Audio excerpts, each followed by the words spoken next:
it's it comes down to starting early. Our preparation started yesterday, right? So we have our 60-play cup we watch, and throughout the season, obviously we watch their games and everything like that. But last night our preparation, we watched. Shoot, I watched 2 games already, so it's just everybody on the team, man. We just getting after it. It started yesterday, our preparation. It seems like even going back to spring ball, you guys had a really, really good focus. Like you guys knew what the plan was. All you had to do was go execute it. How close to the plan is this? I mean, you guys, the defense just absolutely showed out on Saturday night. Yeah, man. I mean, we went out there and executed. Of course, it wasn't perfect, and we have a lot of things to get better. I mean, shoot, it was the 4th week, right? So we want to go up on a uptrend, what I'm saying, throughout the season. So that being said, man, we just want to come out here every week and we get our plan, like I said, early in the week and just work on it all week long. So what wasn't perfect about it now that you've watched some game film and kind of digested things? Absolutely. I mean, there's things like, we lost eye control was one of them. Okay. Truthfully, we had 2 plays where we could have kept them. We let up 2 plays over 25 yards, and truthfully, both of them we could have let up for maybe a yard max if we would have just kept our gaps and eye control. So when it comes to those things, just clean those things up, those little things, and then we'll execute better next week. Everywhere Jay Hill has been over the course of his career, his players have just fallen in love with him. What is it about that guy? And this is, it's almost like a storybook season in the making with all that's happened with him. I mean, shoot, he cares about his guys. He loves everybody. He loves us. And he's genuine. His message is genuine, and he has a purpose. And he's implemented that purpose on all of us, and we've all bought in. It just seems like this defense is playing really together. Like mentally, you guys just have something that clicks in together. Absolutely. I mean, shoot, all of us are boys, from the back end, the secondary, all the way to the front. We all hang out, we all talk, we all, have good vibes with each other. So we've built that relationship, especially over the past year and a half. It's easy to get comfortable in your own digs. What's it like getting ready for a trip to Baylor?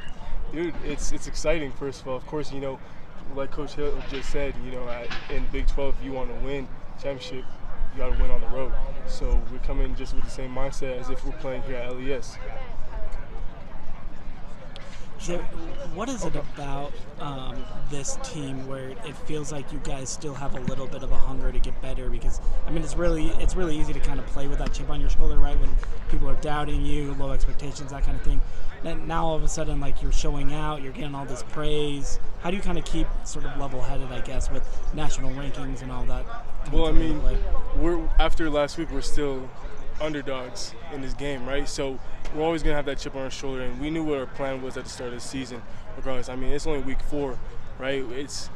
It's an emphasis of being hungry and humble until the very end. And so, of course, it's cool to have a good win and climb in the rankings, but at the end of the day, we know what our purpose is, we know exactly what we want, and we're not going to stop until we get it. Does Coach Hill kind of put a little bit more of an emphasis maybe with you guys in film review and that kind of thing on the imperfections, the eye control you're mentioning, that kind of thing, because of sort of what you're coming off of, the 4-0 start and that kind of thing? Absolutely, especially, how well we know our defense, how well we've been able to execute, what Coach Hill has in store every week.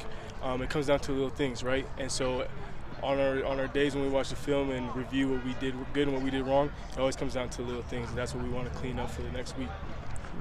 It also comes down to leaders when it comes to quality control. Take a guy like Tyler Batty. Mm-hmm. is he just kind of an extension of the coaching staff? 100%.